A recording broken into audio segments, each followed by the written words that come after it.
Hello everyone, नमस्कार, आदाब, सत श्री अकाल, वड़क्कम। बहुत बहुत स्वागत है आप सभी का अपने इस प्यारे से मंच पे जिसका नाम है एसकेवी एकेडमी। और मैं हूं आपका mentor Uvais Khan, chemistry faculty. मैं आपका एक बार फिर से स्वागत करता हूं इस प्लेटफॉर्म पे, इस प्यारे से मंच पे। आज हम बात करने वाले हैं वांट हाफ फैक्टर की। हम लोग पढ़ रहे थे कॉलिगेटिव प्रॉपर्टीज़, लास्ट लेक्चर में हमने उसे कवर किया था। अब ये एसोसिएटेड टॉपिक जो है जिसका नाम है वांट हाफ फैक्टर, ये कॉलिगेटिव प्रॉपर्टीज़ पे जितने भी न्यूमेरिकल्स हैं अगर हमें सॉल्व करने होंगे तो कॉलिगेटिव प्रॉपर्टी इस पे भी डिपेंड करती है, वांट ऑफ फैक्टर पे डिपेंड करती है। तो वांट ऑफ फैक्टर हमें आना चाहिए। तो क्या होता है वांट ऑफ फैक्टर, आज हम बहुत डिटेल में पढ़ने वाले हैं और उसके बाद हम लोग इसके ऊपर बहुत सारे न्यूमेरिकल्स भी कवर करेंगे। तो वांट ऑफ फैक्टर रियल में है क्या, चलिए बात करते हैं। आखिर इसकी ज़रूरत पड़ क्यों रही है? तो बात ये ना कि अगर हम वांट ऑफ फैक्टर की बात करें तो ये ऐसा क्या बताता है जिसकी वजह से कॉलिगेटिव प्रॉपर्टी अफेक्ट हो जाती है। तो ये एक्चुअली में एसोसिएशन और डिसोसिएशन के बारे में बताता है। एसोसिएशन का जो एक्सटेंट है, जो परसेंटेज है, तो इसकी वजह से बढ़ जाता है या घट जाता है। तो जब हम कोई सल्यूट डालते हैं किसी, जैसे ही हमने कोई सल्यूट डाला किसी सॉल्वेंट में और सोल्यूशन बनाया, तो जैसे ही as we put solute on the solvent in any solvent, जैसे ही हम सल्यूट को डालेंगे और जैसे ही सल्यूट को हम डाल रहे होंगे तो तीन केस की पॉसिबिलिटी है। क्या?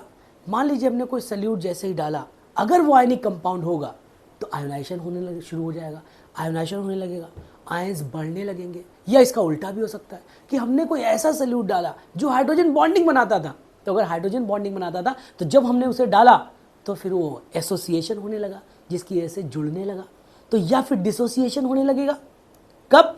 जब भी आप सल्यूट, कोई भी सोल्यूशन आप बनाने जा रहे हैं, जैसे ही सल्यूट डालेंगे वैसे ही तीन पॉसिबिलिटी है, या फिर एसोसिएशन होने लगेगा या फिर डिसोसिएशन होने लगेगा या फिर दोनों में से कोई नहीं होगा। उसको बोलते हैं नाइदर एसोसिएशन नॉर डिसोसिएशन। तो इन्हीं तीनों के ऊपर बेस्ड है हमारा, इसी की वजह से हम लोग पढ़ने वाले हैं वांट हाफ फैक्टर। तो देखो, इसको समझने के लिए बहुत ही प्यारे एग्जाम्पल से हम लोग बात कर लेते हैं।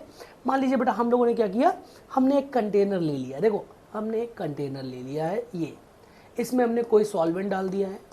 मान लीजिए हमने कोई सॉल्वेंट डाल दिया भाई, वाटर मान लेते हैं, चलो सॉल्वेंट मान लिया, कोई भी आप ले सकते हैं। अब इसमें मैं कोई सल्यूट डाल रहा हूँ। अब जो भी यहाँ पे हम लोग सल्यूट डाल रहे हैं, ध्यान सुनो, जो भी सल्यूट हम ऐड कर रहे हैं, मान लीजिए मैं NaCl ऐड कर रहा हूँ। क्या ऐड कर रहा हूँ? NaCl, है ना। अब NaCl क्या है बेटा? NaCl तो आयनिक कंपाउंड है। NaCl कैसा है? अरे बाबा बाबा, NaCl तो आयनिक कंपाउंड है। तो आयनिक कंपाउंड जब इसके अंदर जाएगा तो आयंस बनाएगा। बिल्कुल, आयनिक कंपाउंड जाएगा तो क्या बनाएगा? आयंस बनाएगा। तो हमने सपोज जो NaCl डाला है, मान लेते हैं जो हमने NaCl डाला है वो हमने डाला है 1 मोल, 1 मोल NaCl हमने सपोज लिया हुआ है। तो अब बात ये ना, जैसे ही हम कोई सल्यूट डालते हैं, यहाँ पे हमने मान लिया कि हमने 1 ही मोल डाला है ना, समझने के लिए। तो जब हम कोई सल्यूट जैसे ही डालेंगे तो क्या होगा? चारों कोलिगेटिव प्रॉपर्टी के साथ क्या होता था, जैसे ही सल्यूट डालेंगे जो आपका वेपर प्रेशर है वो क्या होगा? घटेगा। और जो बॉइलिंग पॉइंट था वो क्या होगा? बढ़ेगा। इसी तरीके जो ऑस्मोटिक प्रेशर था वो भी बढ़ता था, जिसे हम लोग पाई से रिप्रेजेंट करते थे। और तीसरा वाला क्या था? Depression freezing point. Freezing point क्या था? घटता था, उसमें डिप्रेशन होता था, तो उसी को हम लोग बोलते थे डिप्रेशन फ्रीजिंग पॉइंट बढ़ रहा है। तो रियल में डिप्रेशन फ्रीजिंग पॉइंट की अगर हम बात करें तो डिप्रेशन फ्रीजिंग पॉइंट बढ़ता है। तो जब हम सल्यूट डालते हैं तो उन चारों प्रॉपर्टी के साथ क्या होता है? वेपर प्रेशर क्या होता है? घटता है। अब बॉइलिंग पॉइंट क्या होगा? हमेशा उल्टा काम करेगा। जो वेपर प्रेशर घटेगा तो बॉइलिंग पॉइंट हमेशा बढ़ेगा। इसी तरीके से ऑस्मोटिक प्रेशर भी क्या था? बढ़ता था। और डिप्रेशन फ्रीजिंग पॉइंट भी बढ़ता था। ये सब होता था। अब देखिए, आपने जैसे ही हमने 1 मोल, मान लीजिए सपोज थोड़ी देर के लिए मान लेते कि हमने जो सल्यूट डाला है वो 1 मोल है, तो 1 मोल जो हमने डाला तो 1 मोल के हिसाब से ही वेपर प्रेशर घटना चाहिए था, बॉइलिंग पॉइंट बढ़ना चाहिए था, ऑस्मोटिक प्रेशर बढ़ना चाहिए था, 1 मोल के हिसाब से ही बढ़ता। लेकिन अचानक हुआ क्या कि हमने जब कोई आयनिक कंपाउंड डाला तो वो अंदर जाने के बाद वो आयंस बना रहा था, आयंस में टूट जा रहा था। तो हमने डाला तो 1 मोल था, लेकिन अंदर जाने के बाद ये जो आपको बनते हुए दिख रहे हैं, एक Na और एक Cl, तो ये 2 आयन बनते हुए दिख रहे हैं। दिख रहे हैं कि नहीं दिख रहे हैं? ये जो 2 आयन है इन्हीं को हम लोग बोलेंगे भैया ये 2 मोल बन रहा है।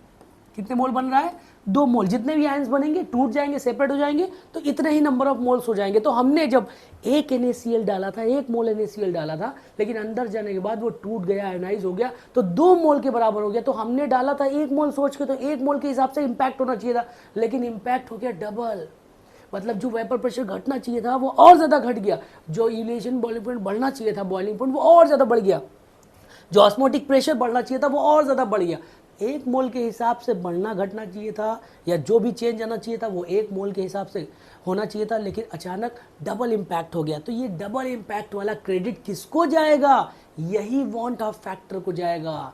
तो ये ऐसा क्यों हो रहा है? ऐसा इसलिए हो रहा है क्योंकि जब भी हम कोई सल्यूट डालते हैं तो 3 पॉसिबिलिटी है, या फिर एसोसिएशन होने लगेगा, या फिर डिसोसिएशन होने लगेगा, या फिर दोनों में से कुछ नहीं होगा। तो इसके बेसिस पे ये जो हमने डाला हुआ है ना, इसी एक्सटेंट ऑफ एसोसिएशन और एक्सटेंट ऑफ डिसोसिएशन के घटने और बढ़ने की वजह से हम लोगों को ये पढ़ना पड़ रहा है वांट ऑफ फैक्टर। तो वांट ऑफ फैक्टर रियल में है क्या? अगर मैं बिल्कुल सिंपली आपको समझाऊं तो वांट ऑफ फैक्टर है क्या? तो वांट ऑफ फैक्टर को हम लोग आई से रिप्रेजेंट करते हैं। तो रियल में क्या है? ये एक रेशियो है बेटा। किसका रेशियो है? देखो ध्यान से, हमने जो NaCl लिया था वो 1 मोल लिया था। यहाँ पे देखो मैंने बता दिया, NaCl जो लिया था वो 1 मोल लिया था। अंदर जाने के बाद, डिजोल्व होने के बाद वो 2 मोल बना रहा है, एक Na और एक Cl।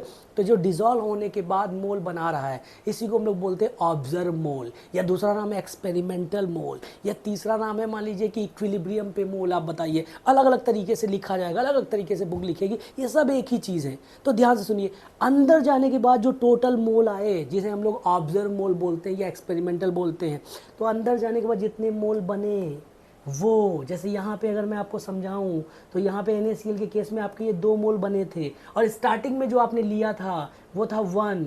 तो जो स्टार्टिंग में लिया जाता है इसको बोलते हैं मोल्स टेकन इनिशियली। यहाँ पे देखो जो बेटा मैंने 1 और 2 लिया है, ये तो एक एग्जाम्पल है। यहाँ पे इस केस में जो आपने एक्सप्लेन किया है आपको, उसके हिसाब से 1 मोल हमने लिया और अंदर जाने के बाद वो 2 मोल बना। तो अंदर जाने के बाद, डिजोल्व होने के बाद एक्सपेरिमेंटल मोल जो बने वो 2 मोल है। तो एक्सपेरिमेंटल मोल बाई इनिशियल मोल जो है, इस रेशियो को हम लोग बोलते हैं वांट ऑफ फैक्टर, और इसे आई से रिप्रेजेंट करते हैं।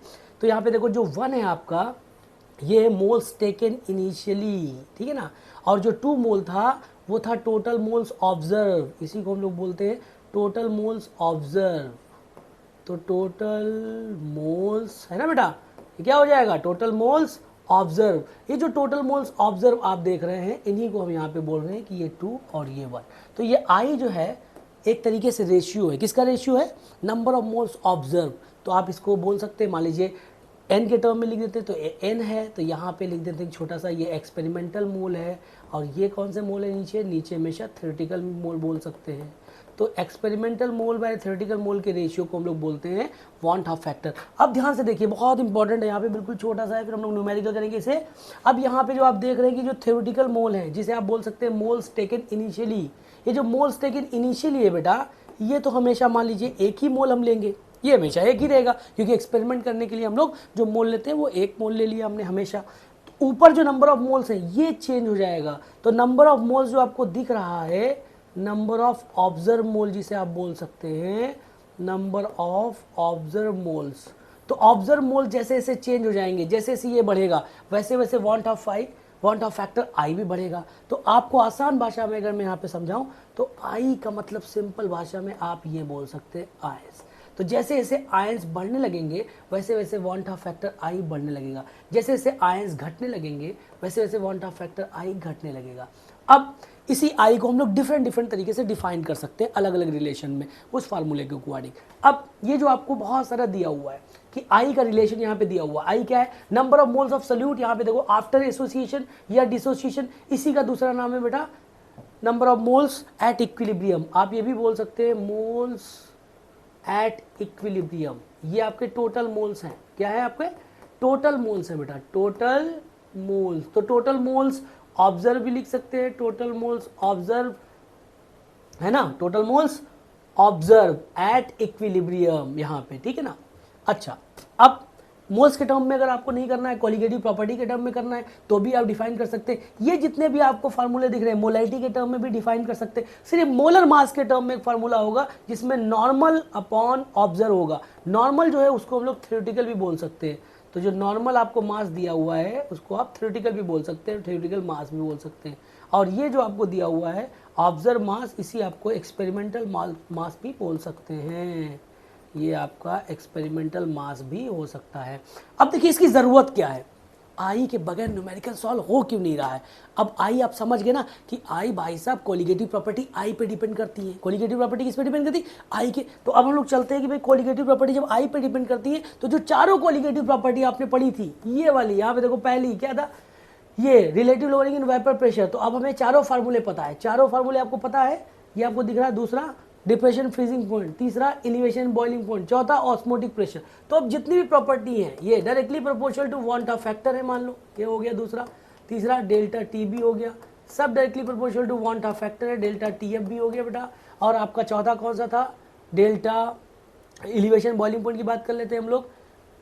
तो ये हो गया आपका। इसी तरीके से R L V P relative lowering pressure, तो रिलेटिव लोअरिंग प्रेशर भी आ जाएगा जो ऊपर लिखा हुआ है P not minus P S upon P not, ये हो गया R L V P directly proportional to I. तो आपका जो फार्मूला है जो आपको पता है, सब में देखो आपको आई डायरेक्टली प्रोपोर्शनल टू आपको आई रख देना है। तो जितने हमने चारों फार्मूले किए थे उसमें इक्वल टू के बाद, इक्वल टू के बाद, इक्वल टू के बाद आपको आई लगाना है, इक्वल टू के बाद आई लगा देना है। तो जब आप इक्वल टू के बाद आई लगा देंगे तो आपका ये कंप्लीट फार्मूला हो जाएगा।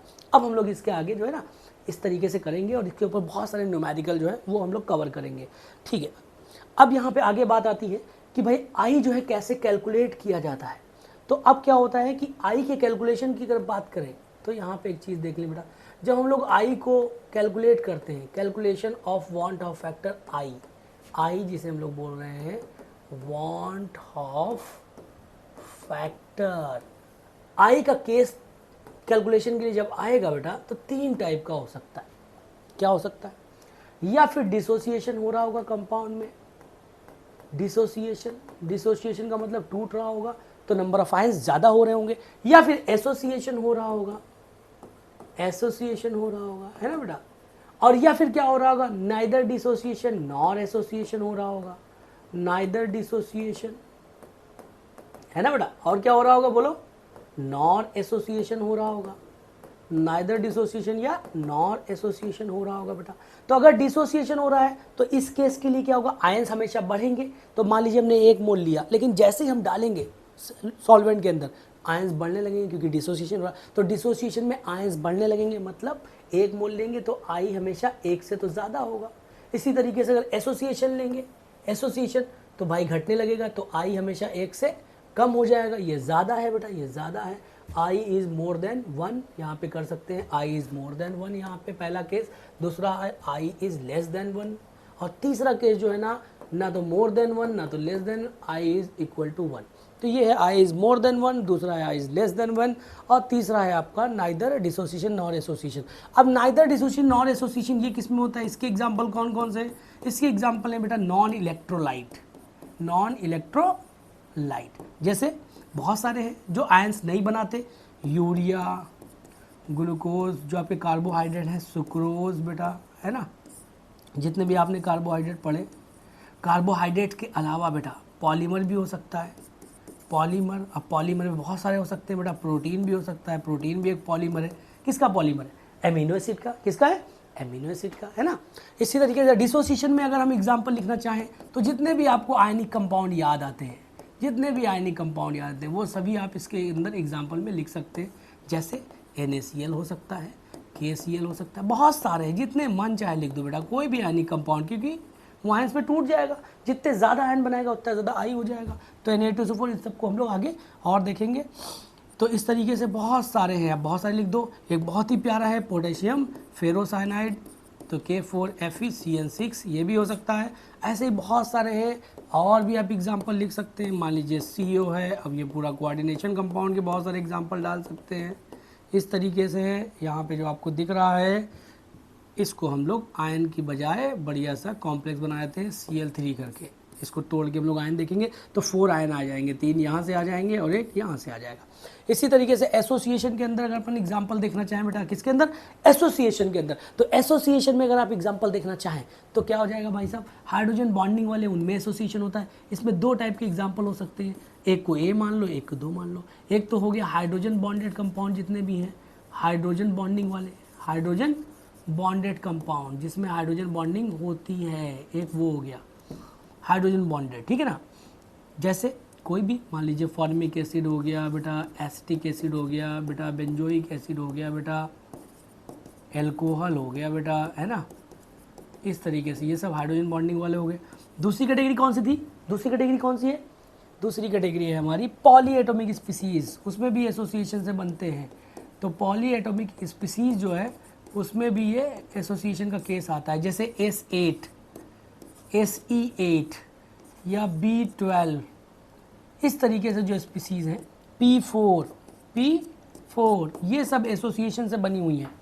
तो इस तरीके से हम लोग वांट ऑफ फैक्टर को अच्छे से कवर कर लेंगे। अगर ये आपको वीडियो अच्छा लगा हो तो आप please do like, share and comment. Thank you for watching this video.